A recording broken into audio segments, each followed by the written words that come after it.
My favorite movie of all time is The Wicker Man. And no, I am not talking about that one. I am never talking about that one. It's a film that I only discovered around like 3 years ago, but it's one of those movies that feels like it was specifically made for my taste. It is a horror movie, arguably, but it doesn't rely on jump scares or gore to generate its menace. Rather, the horror of The Wicker Man is achieved by shining a light onto some of humanity's most fundamental problems. On the surface, the story is incredibly simple. A good Christian police officer is duped by a band of godless pagans. But within this simple outline, The Wicker Man deconstructs the horror genre. It questions the complicated history of Western faith and folklore, and it makes some very provocative points about the rites and rituals that make us human. It is May Day, May 1st, when this video is coming out, and I thought what better way to celebrate one of my favorite days of the year than with a little trip to Summer Isle. For the record, there are multiple different cuts of this film available, but for simplicity's sake, I am talking about what's generally called the final cut, which is the 94-minute one. It's not the fully extended longest cut that exists, and it's not the theatrical cut. It's the one that's in between. So if you get confused because I'm talking about scenes you don't remember, or I'm not referencing scenes that you do remember, sorry, but I'll tell you what, you are not going to be sorry to try out this video's sponsor, ZocDoc. I made it my goal this year to see a dentist. I know, I am quite ambitious. But the reality is that I'm just incredibly awful at making myself appointments, so I've been putting this off for years. But thanks to this video's sponsor, ZocDoc, I was finally able to get myself to the dentist and determine that my teeth are not evil, and I cannot articulate what a relief that is. ZocDoc is a free website where you can search and compare high-quality, in-network doctors, choose the right one for your needs, and click to instantly book an appointment.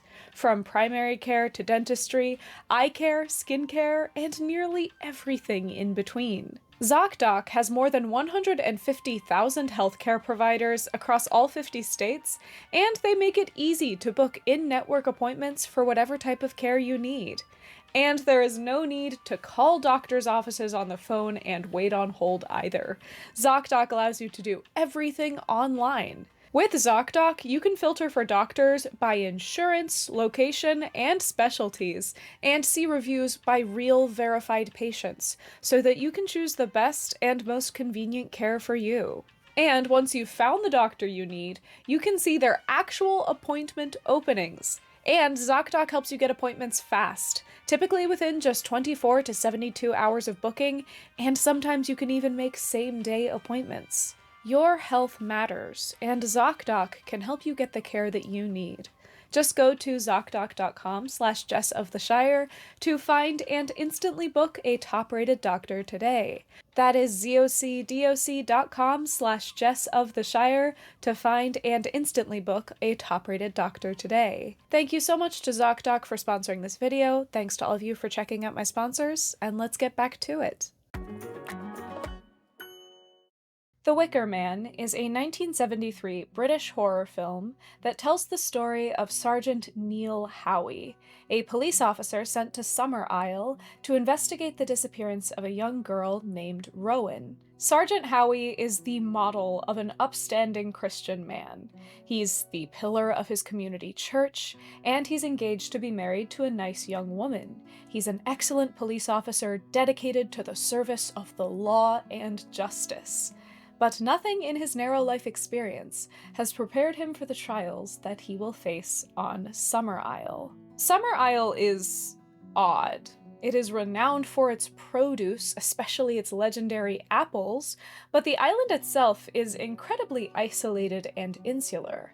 Howie flies to Summer Isle to investigate a letter that was sent directly to him by a resident of the island, claiming that a young girl named Rowan has been missing for months. Summer Isle seems quite pleasant from the air as Howie's flying in, but when he lands, Howie finds the island's inhabitants entirely unwelcoming. Not only is Howie told that he is not allowed to be there without the express permission of the Lord Summer Isle, no one can recognize the photo of Rowan or even knows her name.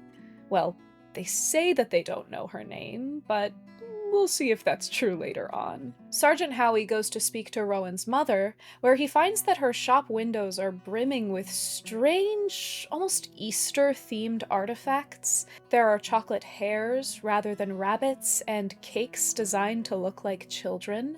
Rowan's mother is no help whatsoever, claiming not to recognize Rowan's photo, and introducing Howie to her other daughter. This young girl tells Howie that she knows Rowan, but when he pushes, she says that Rowan is a hare running freely out in the fields, and not a girl. At the inn that night, Howie's search efforts are once again brushed off, and he's disturbed to find the pub's patrons singing obscene songs about the landlord's beautiful daughter, Willow. On the wall of the establishment, Howie finds a display of photographs from every year's Harvest Festival. Every year, that is, except for the last year. Apparently that frame broke, and that's why it's no longer hanging there. As evening falls, the town comes to life with a public orgy, people fornicating openly on the village green and lying nude in the graveyard, the kind of obscene behavior that would never fly on the mainland. Outside his window, Howie watches as the Lord Summer Isle calls up to Willow, the landlord's daughter, saying that he's brought her a young man. He refers to Willow as Aphrodite, the goddess of love, and the young man is sent up there, apparently to lose his virginity to Willow. Lord Summer Isle and Willow reference the upcoming May Day festivities, regarding the sacrifice that will be made on that day as something of a more serious offering. Howie, who is himself a virgin, awaiting his wedding night to have sex, is utterly horrified by the open sexuality and lascivious behavior of the people of Summer Isle.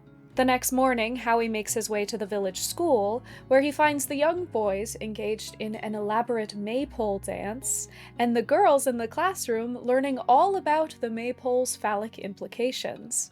After lecturing the teacher about the inappropriate nature of this lesson, Howie inquires after Rowan, and is once again met with silence. However, a look into the school's register shows that Rowan was once a student, and her desk in the center of the classroom now lies empty, aside from a beetle tied to a string circling a nail endlessly. A girl portentously tells Howie, "The little beetle goes round and round, always the same way, you see, till it ends up right up tight to the nail. Poor old thing." Howie directly asks the teacher if Rowan is dead, and the teacher explains to him their belief in reincarnation, explaining that Rowan isn't dead, but she has returned to the life force. Predictably, Howie is horrified at the thought that the children are being taught this kind of philosophy over Christian belief. Howie is sent to the long-dilapidated church, where he finds what seems to be Rowan's grave. At the registrar's office, he is initially denied access to the records without the permission of Lord Summer Isle, but when he does get a hold of the records, they contain no note whatsoever of Rowan's death. There is no death certificate. Howie makes his way to the austere mansion of the Lord Summer Isle, where he's granted full rights to exhume Rowan's body for investigation, because he thinks that foul play is involved. Lord Summer Isle seems utterly and unusually confident that Howie will find nothing suspicious in Rowan's grave. Their conversation quickly turns away from Howie's real purpose to the strange ways of the island. On his way to the manor of Lord Summer Isle, Howie had passed the stone circle, where the young women of the village were leaping over the fire naked and singing as part of what seemed to be a fertility ritual. Lord Summer Isle explains this to be a rite dedicated to the concept of parthenogenesis, or asexual reproduction. The girls jump over the fire in the hopes that the gods will render them fertile and strong, and that they will have lordly children. Howie accuses Lord Summerisle of teaching the children fake biology and fake religion, and he asks if they've ever even heard of Jesus, to which Lord Summerisle notes that Jesus was himself the son of a virgin, impregnated, I believe, by a ghost. The Lord explains that they ensure that each new generation of children knows that on Summerisle, the old gods are not dead. The Christian God is dead. He had his chance, and as the Lord Summerisle puts it, he blew it. In the face of Howie's incredulity, Lord Summerisle explains that back in 1868, his grandfather purchased Summerisle. His grandfather was an agronomist, dedicated to making new discoveries in agriculture. He realized that due to the particular volcanic soil and the warm ocean currents, Summerisle was uniquely positioned to grow new and exotic fruits, and in service of this, he resurrected the old ways of worship, shaking off the bonds of Christianity and returning the people to what he referred to as their joyous old gods. Rather cynically, the original Lord Summerisle was using this religion as a tool to channel the people's time and energy into his endeavors and to earn their trust. And when the new science worked and the new cultivars took off, it seemed that their pagan worship had proven most fruitful. The current Lord Summerisle's father, so the original Lord Summerisle's son, they really gotta come up with names other than Lord Summerisle, had been brought up on the island, and he became truly devoted to the pagan faith. And he brought up his son to both love and fear nature. Our Lord Summerisle isn't as devoted as his father was, and he doesn't believe it as fully as his father did, but he still recognizes what an important tool these people's faith is. Howie accuses Lord Summerisle of being a pagan, to which he proclaims himself A heathen, conceivably, but not, I hope, an unenlightened one. Howie declares that he is only interested in one thing, the law, but he also takes the time to remind Lord Summerisle that he and everyone on Summerisle are the subject of a Christian country. Lord Summerisle is completely unbothered. When Howie exhumes Rowan's grave, he finds only the corpse of a hare in her casket. He returns to confront the Lord Summerisle about the conflicting information he's received, saying that he is going to be returning to the mainland to send out a full investigation, and Lord Summerisle breezily tells him to do what he thinks he must. After all, he would hate for Howie to be disturbed by their May Day celebrations the following afternoon, so it was probably best that he leave as soon as possible. Later that night, while investigating, Howie finds the lost photo from the pub wall. The photo is of Rowan, who was apparently last year's May Queen, and they show her standing in front of a rather scant harvest. The clues are starting to come together, but there is one more test in store for Howie.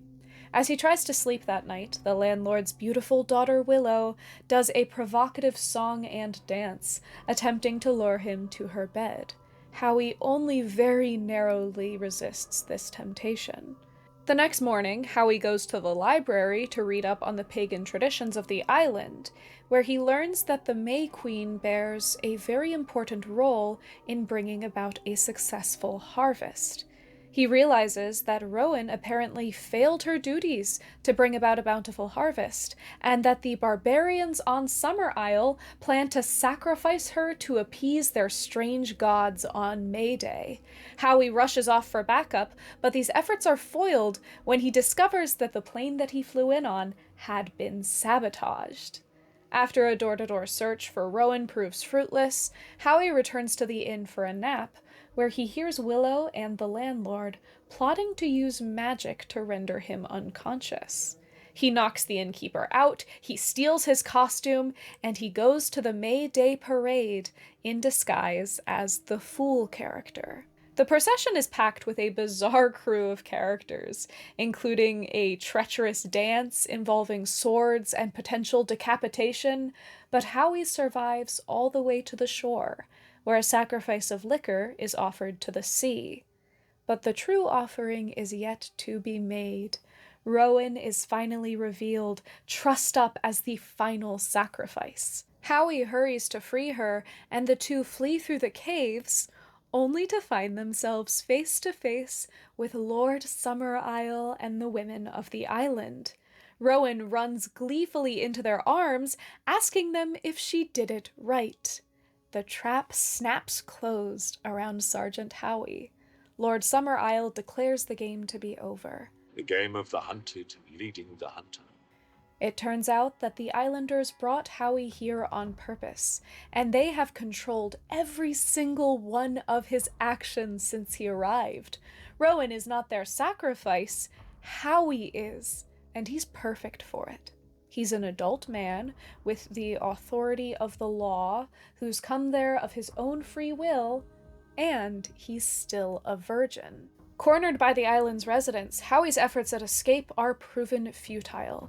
In a desperate attempt, he appeals to Lord Summerisle, begging him to admit that the death of a random man will not bring back the apples. It's weather and science that has betrayed them, not their non-existent old gods. But Lord Summerisle does not waver. Howie warns that next year, when the crops inevitably fail again, Lord Summerisle may find that he is their next sacrifice, but Lord Summerisle only reaffirms his belief in their cause. As Howie is dragged off to his appointment with the Wicker Man, a huge statue made of wood and filled with animals ready to be burnt, Lord Summerisle explains that Howie is being granted a rare gift, the ability to die a Christian martyr's death. Howie will die for his faith. The sound of Howie's desperate prayers to God are drowned out by the villagers' joyous singing as they welcome in the summer, and hopefully a bountiful harvest.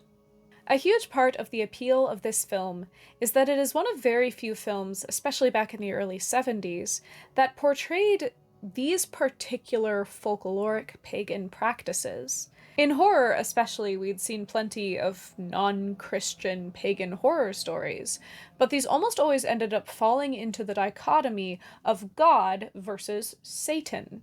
In the service of a good versus evil narrative, God was presented as the good, and thus his opposite was Satan. Films like Witchfinder General and Blood on Satan's Claw ostensibly follow the same pagan versus Christian narrative as Wicker Man, but they really end up being more about Satanists versus Christians.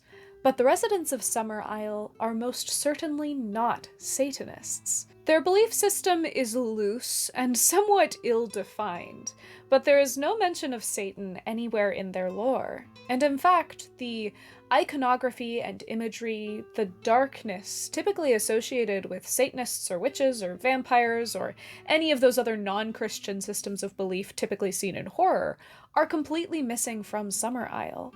Rather, for the lore of Summerisle, the film's director Robin Hardy and writer Anthony Schaeffer pulled from the supposed druidic practices of ancient Britain.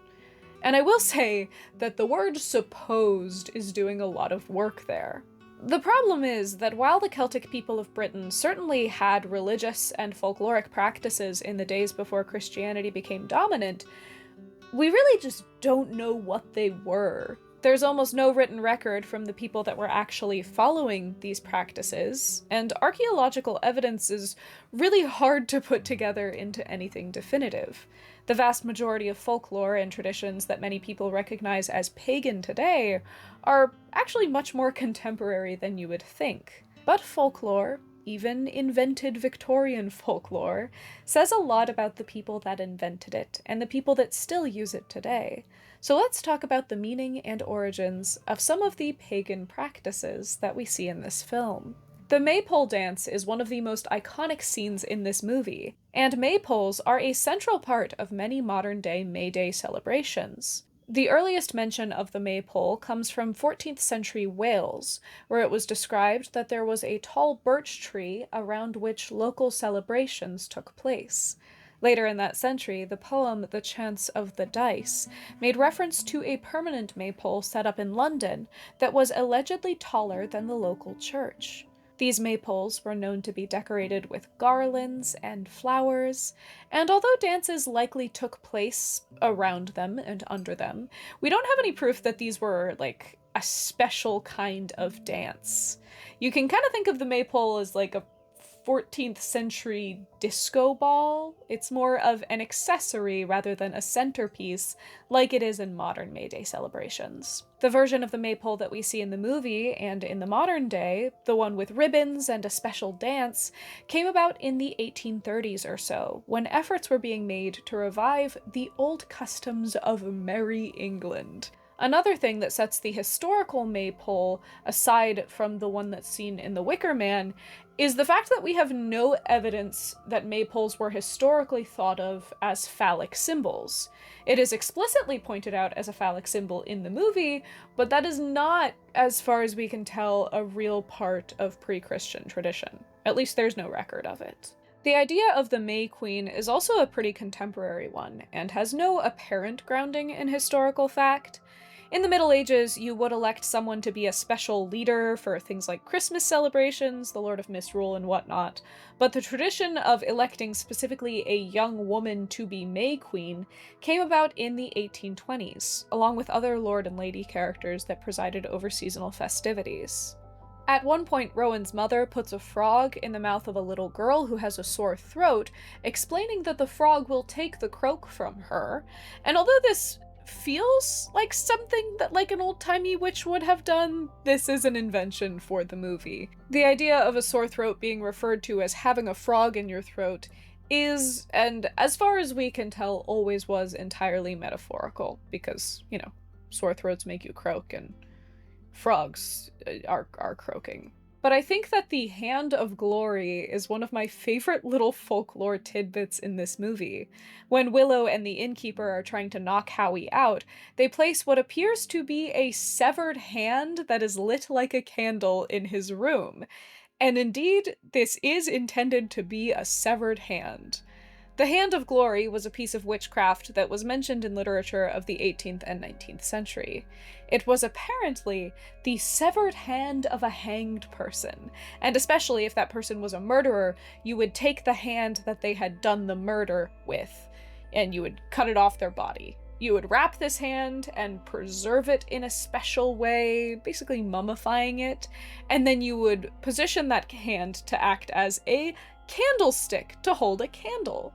Apparently, when that candle was lit, the candle would render anyone in the room fully unconscious. Again, this is not a particularly antiquated practice, and it belongs more to the literature of the Victorian era, which sought to look back on the past as a kind of spooky and esoteric, yet backwards time. The May Day processional on Summer Isle is rife with folkloric characters.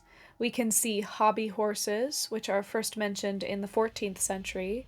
There are sword dancers who interlock blades, which can be seen in the northern counties of Yorkshire. And of course, we have Howie as the Fool. The Fool is a very popular character, appearing throughout the Western storytelling canon, importantly also playing a role in Morris dancing. Morris dancing is an English folk dance originating in the late medieval period, and fools have almost always been a part of these dances, similar to what Howie's role entails in The Wicker Man. They're frolicking about and causing a ruckus. In some New Year's traditions, the fool plays the role of escaping and being captured by people in a procession or parade, and then they have the fool make a speech in front of a bonfire. And, well, it's not particularly difficult to see why the role of the Fool was included in Summer Isle's parade.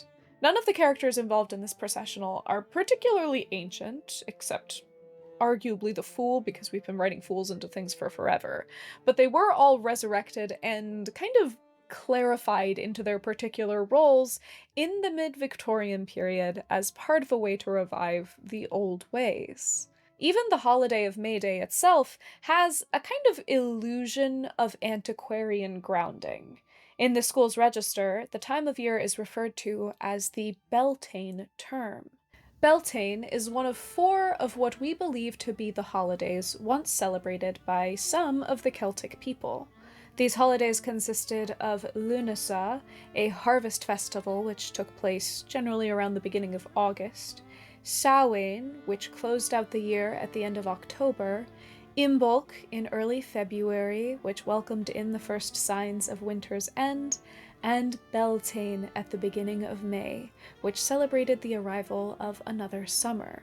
We have relatively old sources confirming that these may have been celebrated by some of the Celtic people, but to be honest, it's not exactly shocking. These holidays fall on all of the most important times of year for a society that runs on an agrarian calendar. You want to be able to luxuriate in the harvest in the late summer, to prepare for winter in October, to come together and anticipate warmth in February, and to rejoice in the coming of summer in the spring. Although the names are unique, the concept of May Day or Beltane are hardly exclusive to pagan Celtic celebrations. But even then, the practices that the Summer Islanders align with Beltane are not particularly archaic.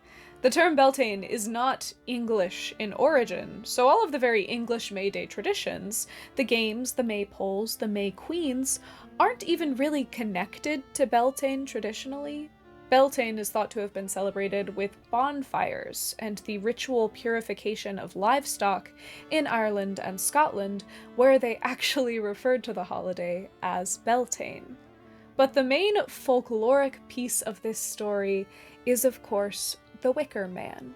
And the tough thing about the symbol of the Wicker Man is that we really just don't know if this thing was ever really used by the Druids. The main evidence we have in favor of it having been used is an account from the 1st century by Julius Caesar himself, wherein he describes, "The whole nation of the Gauls is very much given to superstitions, and for this reason, those who are afflicted with very severe diseases, and those who are engaged in war and dangers, either sacrifice men as victims, or they vow that they themselves will sacrifice them. And they use the Druids as performers of these sacrifices, because they think that, unless the life of a man be rendered for the life of a man, the divinity of the immortal gods could not be otherwise appeased, and they have sacrifices of the same kind performed publicly. Others have figures of vast size, the limbs of which are woven with twigs. They fill with living men, which having been set on fire, the men are put to death by the surrounding flame." This report would seem to be confirmed by an account from the Roman geographer Strabo from some years earlier, which described a figure of wood and straw being burnt to sacrifice men and animals. But the problem with both of these accounts is that they're honestly just kind of hard to trust. There's even some doubt that Caesar himself actually wrote that portion of his account. It's been suggested that that entire section about the Wicker Man and the practices of the Druids was actually later added on by an entirely different author. And Strabo, although a fairly worldly guy, was also known to just kind of make scandalous things up about the places he hadn't been before, such as Britain. Now, this wasn't unique to him. I'm not criticizing Strabo. You can check out my whole video about maps if you want to learn about just how slidey factual information got in the ancient world. But this fact does cast some doubt on Strabo's accounts of the Wicker Man as a method for human sacrifice. And now, perhaps most importantly, we should note that both Caesar and Strabo were Romans, writing about a group of people that the Romans did not like. Everything they were writing was, in a way, propaganda. And if they could make the Celtic people and their druid priests look really bad, they absolutely would, and did. If they can make the Celts look like human-burning heathens, then the Romans aren't conquerors, they're also saviors, bringing civilization to these poor, barbaric people. In fact, both of these ancient accounts of the Wicker Man make note of the fact that the practice was abolished after Roman rule was enforced. And this was just great stuff from a propaganda perspective. Does it mean that Caesar and Strabo were definitely lying? No, but it does mean that they would have good reason to exaggerate. Considering that these two potentially very biased accounts are the only real record we have of a practice that would have been really large scale and dramatic and probably would have left some kind of archaeological evidence. I think it is fairly likely that no pagans ever truly used the Wicker Man as a method for human sacrifice. Now, we come to the question of, was there human sacrifice at all in pre-Christian Britain? And the answer is yeah, probably, almost certainly. The Lindau man, believed to be from the 1st or 2nd century, was a corpse found preserved in an English bog. His body shows signs of having been strangled, hit on the head, and having his throat cut in short succession. And this kind of triplicate killing lines up with the trios of gods that we believe they would have worshipped in Celtic Britain.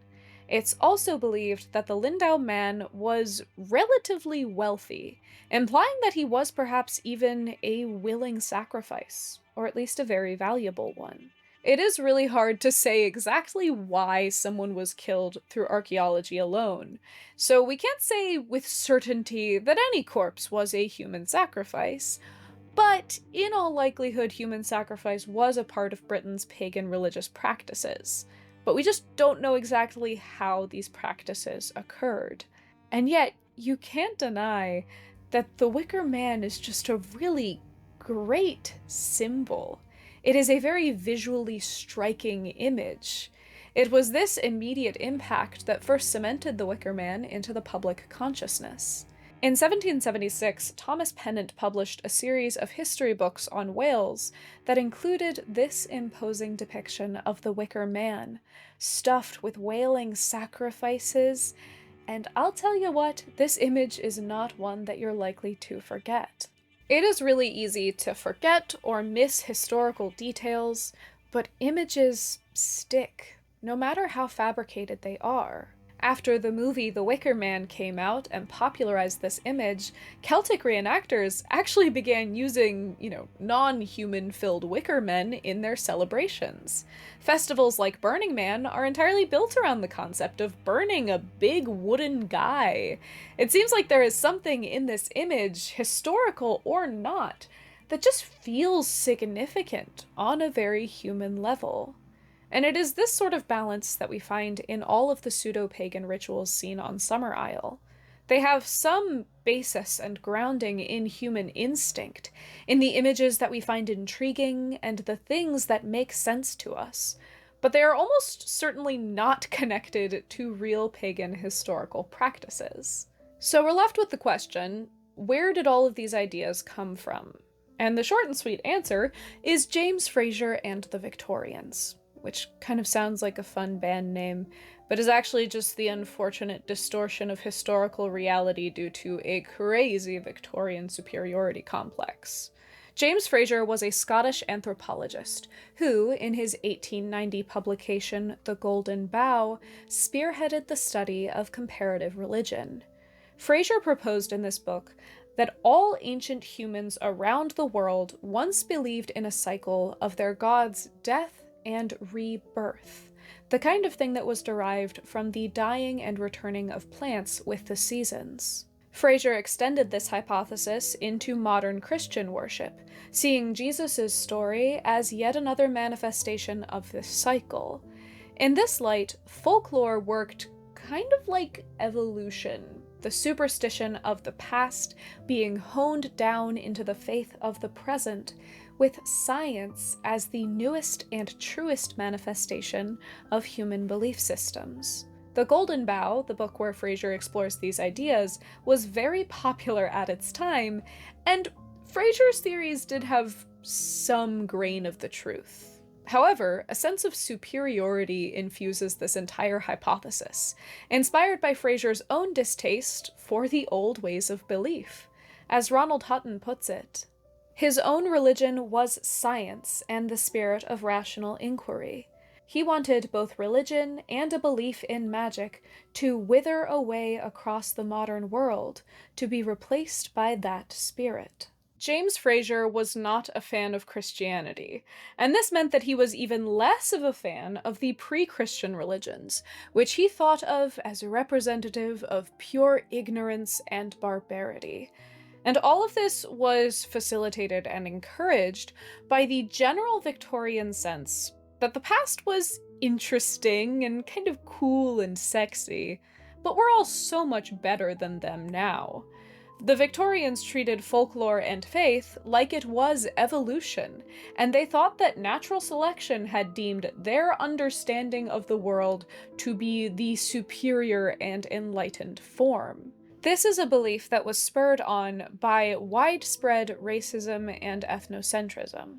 In order to justify their position of prominence in the world, Western Victorians had to put everyone else down, especially those with different religious beliefs, cultural practices, and colors of skin. The real issue with the Golden Bough is that it treats human history as if it's a monolith, as if there is just one thread to examine, and not a whole tapestry of differing beliefs that have shaped who we all are today. So it is in Fraser's analysis of the pagan Celtic culture, where he sums up entire varied swaths of people with different beliefs, practices, and cultures as one heathenous mass. This is a very colonialist, small-minded, and just outright wrong perspective that has massive implications when it comes to the rituals and beliefs that Fraser depicts in his book. As part of his effort to display the terror of the old ways and to warn people away from it, Fraser dedicates many pages of the Golden Bough to recounting the pagan practices of the past.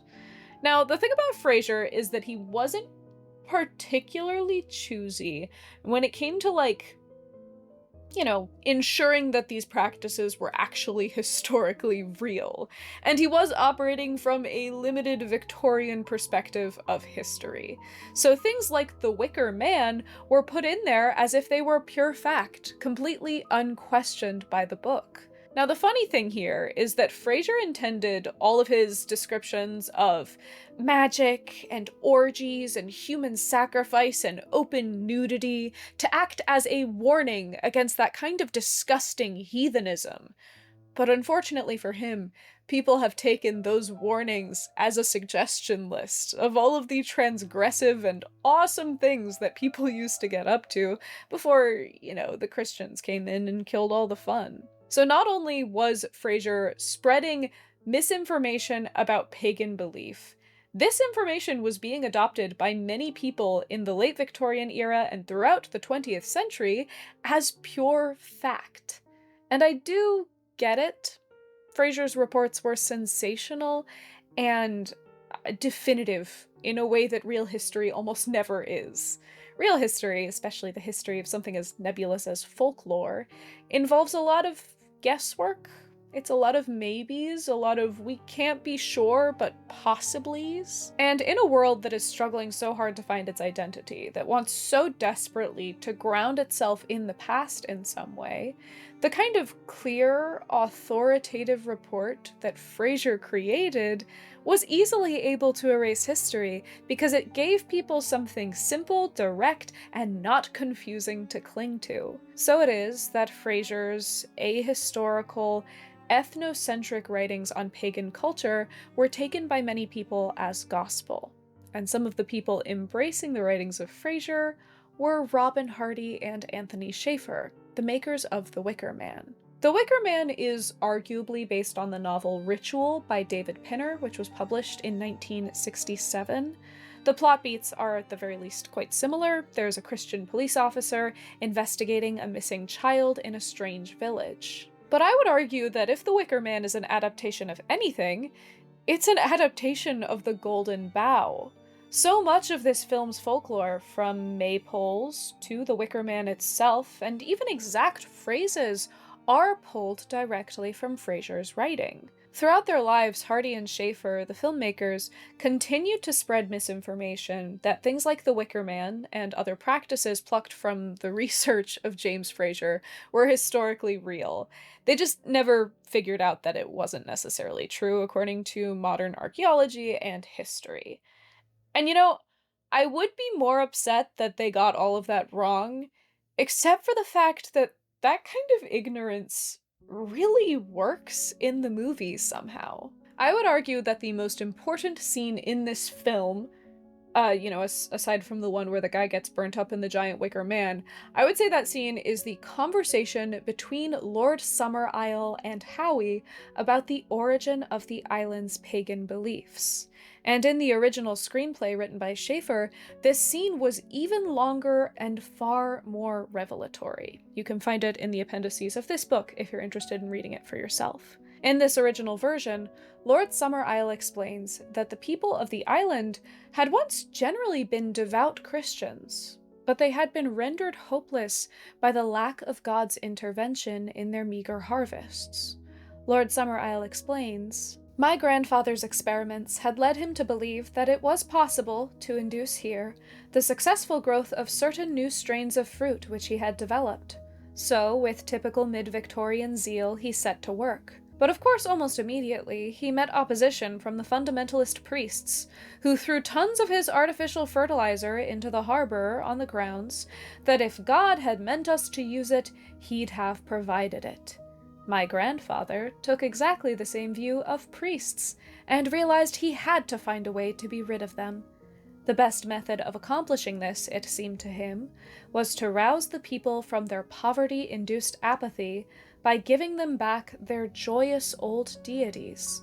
So he encouraged, as it were, a retreat down memory lane, backwards from Christianity, through the ages of reason and belief to the age of mysticism.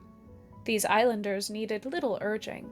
My grandfather simply told them about the stones, how they in fact formed an ancient temple, and that he, the lord of the manor, would make a sacrifice there every day to their old gods and goddesses, particularly those of fertility and fruitfulness, and that as a result of this worship, the barren island would burgeon and bring forth fruit in great abundance." At first, the people of Summerisle went along with the original Lord Summerisle's wishes, because he had the money to feed and clothe them. But the next season, when the trees bore beautiful fruit, the people's new, supposedly old, pagan faith became real. This pagan faith was artificially injected into the people of Summerisle as a tool of control. I can't help but be reminded of Frank Herbert's Dune and the mission of people like the Bene Gesserit witches, where they built off of people's natural inclination towards religion in order to make them more susceptible to manipulation. For all intents and purposes, then, even if it is never mentioned, it is totally feasible that the original Lord Summerisle, our Lord Summerisle's grandfather, was literally working from a copy of the Golden Bough. I mean, the dates don't line up. He was there in like the 70s, 1870s, and the Golden Bough came out in the 90s, but in effect, this is what Lord Summerisle, the original Lord Summerisle, was doing. And while Hardy and Schaeffer may have been under the impression that the beliefs that Lord Summerisle was imposing were actually historically grounded, how appropriate is it that it all ended up being fiction? Lord Summerisle isn't some kind of hippie priest. He is, as he says, an enlightened pagan. In truth, he confesses, his grandfather, and likely also him, worship science above all real religion, just like James Fraser. Lord Summerisle is a charlatan, operating from a Victorian position of presumed superiority, and using a flimsy reproduction of the old ways to pacify and control the masses. And as beautiful as Summerisle is on the surface, this root of corruption has tainted the entire village. Upon arriving on Summerisle, Sergeant Howie's primary complaint, other than the orgies and the dead girl, is that the food is just terrible, which is very bizarre for an island renowned for its produce. Willow explains to Howie that this is because all of their food is exported to other people. The actual people of Summerisle subsist on canned and artificially colored food. Summerisle is not some return-to-earth hippie paradise. It is a slave to commerce as much as anywhere else in the world, if not more. If this island was truly inhabited by a free-thinking collective community, I kind of think that they wouldn't need to do literal human sacrifice just to pacify their tempers after one bad year of crops. It is worth remembering that every moment of Summer Isle that we as the audience see is a performance. Who can say what it's actually like there when Howie isn't there watching and being tricked? At the end of the film, Howie claims that Lord Summer Isle himself may be the next to burn in the Wicker Man, and I really don't think that he's far off. There is an understated danger simmering under the surface of Summer Isle, this utopia built on false pretense, and at the head of all of this is Lord Summer Isle, the embodiment of the shaky, insubstantial belief system that his grandfather invented. And Lord Summer Isle's character is directly contrasted with Sergeant Howie as the spokesperson of Christianity, and I hate to say it, but Howie is not much better than Lord Summer Isle. I mean, he doesn't kill anybody, but he's still pretty annoying. And the primary impression you get from Howie is that he's intended to be unspeakably annoying.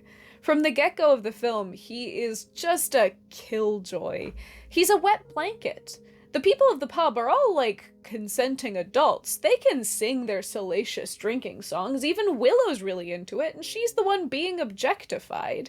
And here Howie comes in, imposing his beliefs upon their tradition, and asserting that his way of life is the only true and acceptable way. It would be one thing if Howie had come in as a neutral representative of the law, but the fact is that he's a hypocrite. He's not arguing that it's wrong to push religion on children in school. He just wishes that it was his religion being pushed onto them. He doesn't mind that people are having sex, he just wants them to be having sex within his very particular moral preferences.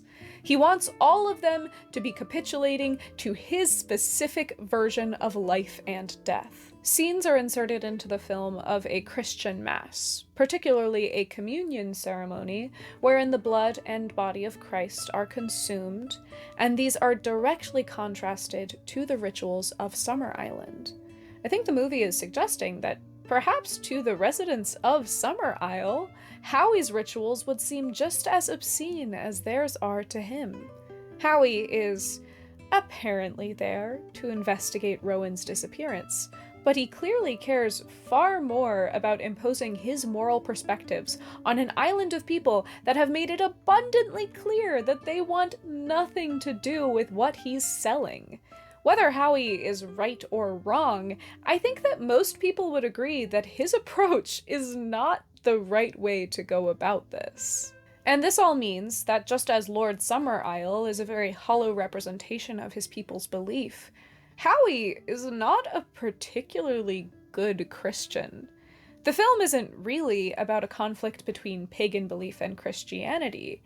It is a clashing of what many people believe those beliefs to look like. And because neither Lord Summer Isle nor Howie are true heroes, which one feels comfortable entirely supporting, the audience is able to examine these religions, and more importantly, how these religions often function in the world, on much more objective terms than they typically can. Both Howie and Lord Summer Isle are both right and wrong in the end, and neither of them win in the end. Howie gets to become a martyr, but he dies. Lord Summer Isle gets his victim, but it's very hard to say how long his reign will last. Howie is not a simple hero, and Lord Summer Isle is far from a simple villain. And this is the point. Although it is typically called a horror movie, The Wicker Man is, by design, the polar opposite of so many horror film traditions.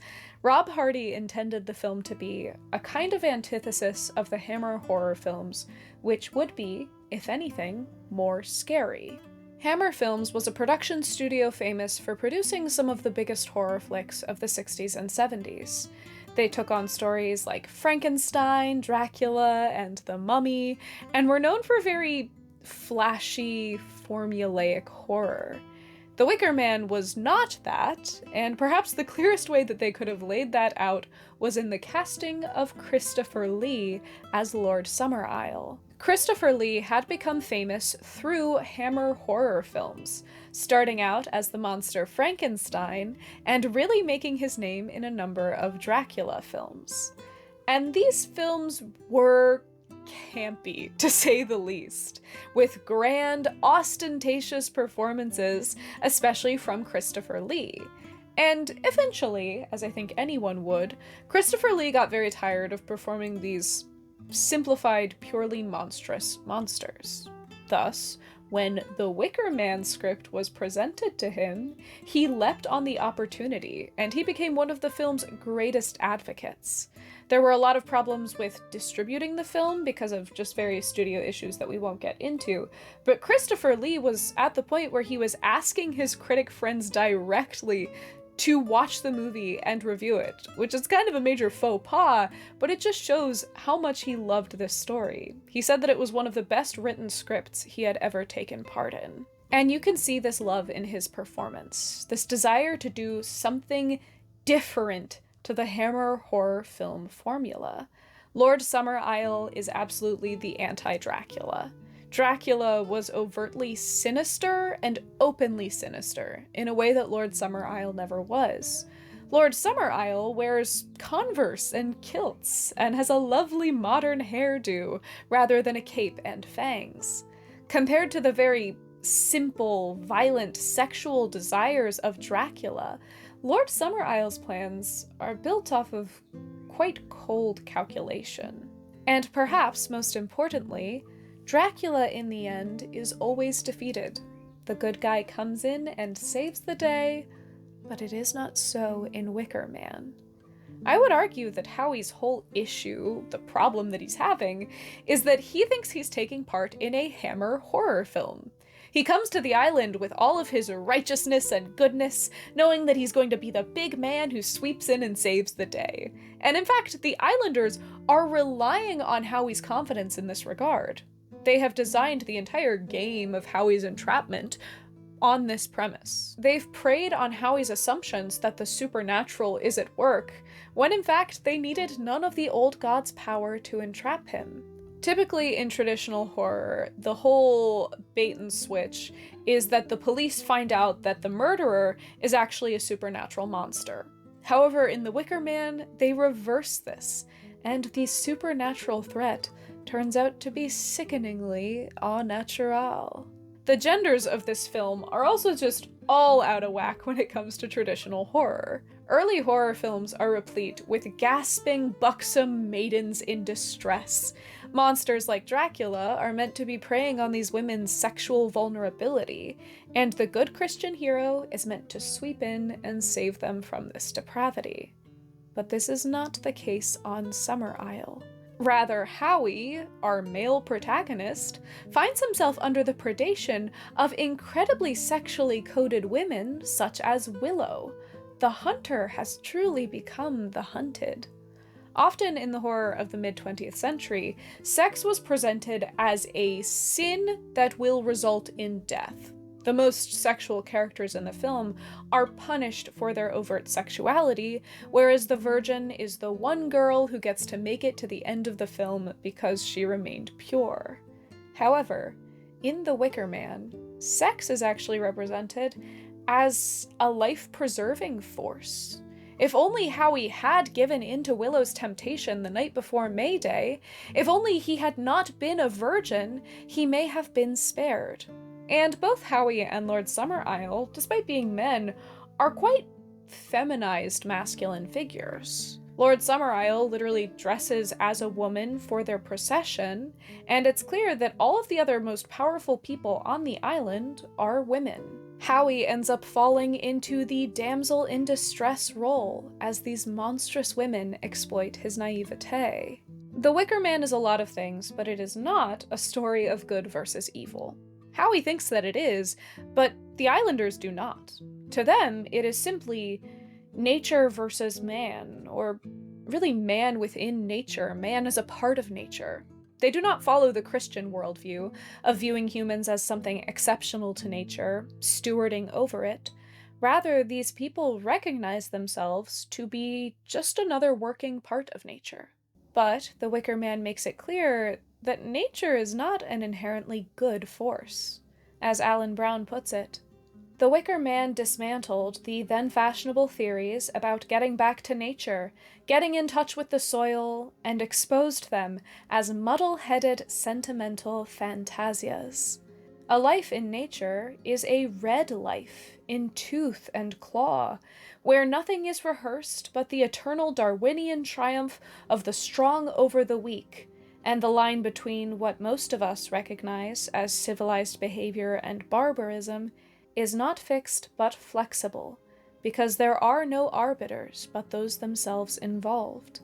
Cancer is natural, chemotherapy is artificial, and we know which is better.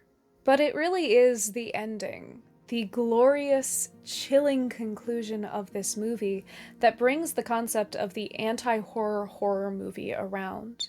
In bold resistance to hundreds of years of folk tales, it is not the witch that burns at the close of the Wicker Man, but rather it is the Christian. And yet, there's no catharsis to be found in this sacrifice. There's never a point in the Wicker Man where you are told who to align yourself with. The pagans are obviously in the wrong, you probably shouldn't kill people. Lord Summerisle is especially in the wrong, because he is an enlightened heathen and is leading the charge. But Howie is also very hard to truly sympathize with. He is so close-minded and naive, and yet his death is awfully tragic, however annoying he is. The end evokes emotion, but I wouldn't say that it evokes catharsis. There's not that release of emotion, knowing that someone terrible is getting what they deserve, nor is there the grief of seeing someone be unjustly slain.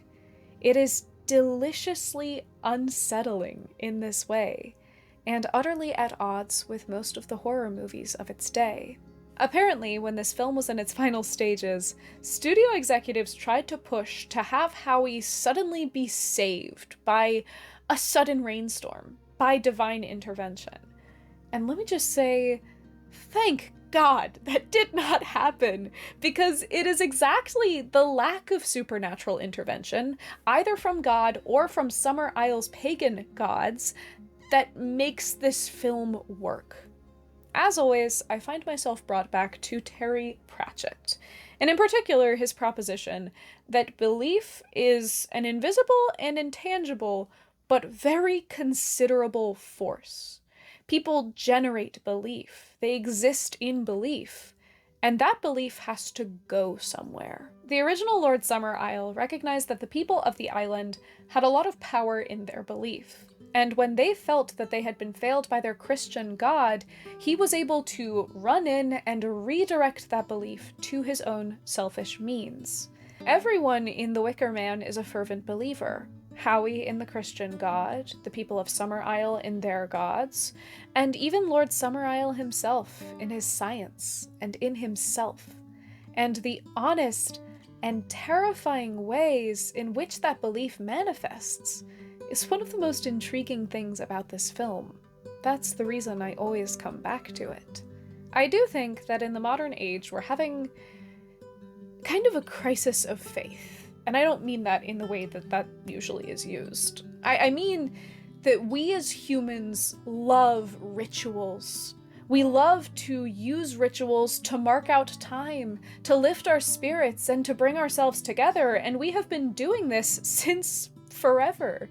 The Victorians didn't just invent all of these supposedly pagan May Day traditions because they had a weird complex. They did it because there is a desire within the human person to have a very real and material link to the past.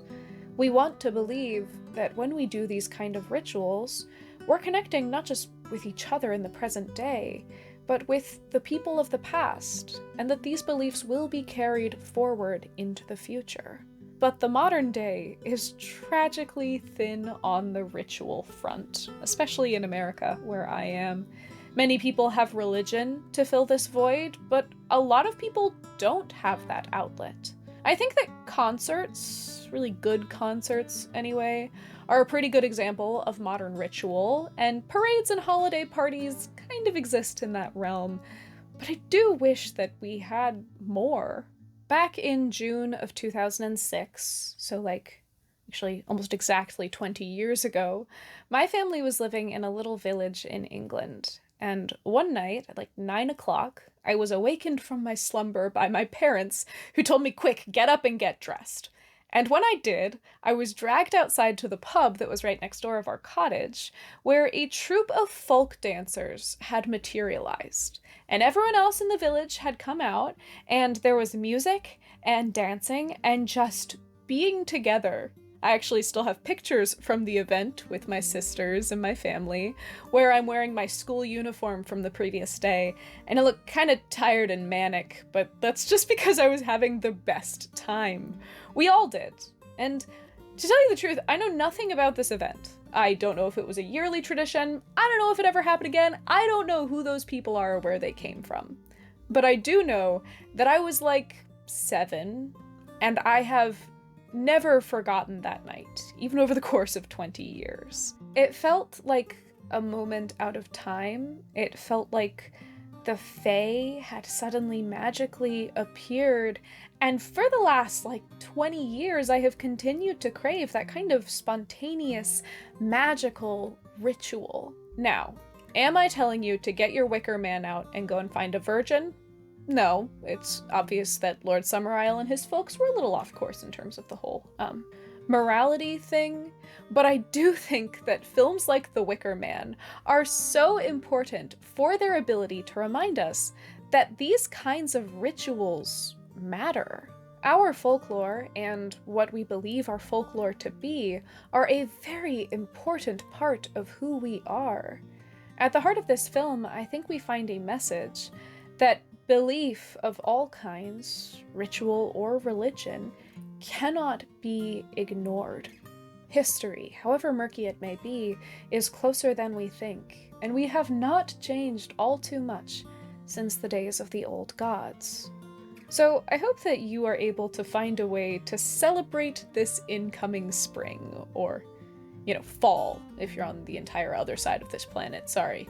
We're a little out of sync here, but whether it's a walk outside or a moment of meditation or just restarting your allergy medication, it is so important to remember where and when we are in the year, in time, and in history, because it tells us an awful lot about who we are.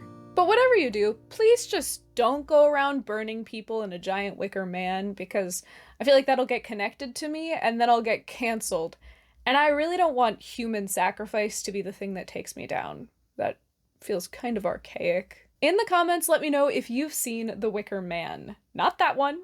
It will literally never be that one. I would rather die than talk about that one. That movie is a piece of And if you haven't seen the film, let me know what you plan on doing this spring in order to celebrate the season. Give this video a like if you enjoyed it, and send it to your friend who you would burn in a Wicker Man. Nope, don't do that because we're not doing that. Anyway, do consider subscribing if you want to tune in every other week to hear me talk about the art of storytelling, oftentimes The Lord of the Rings, and the other stuff that I like to talk about, like my favorite movie. Thank you so much for joining me this week, and I hope that you have a very happy, hobbity day.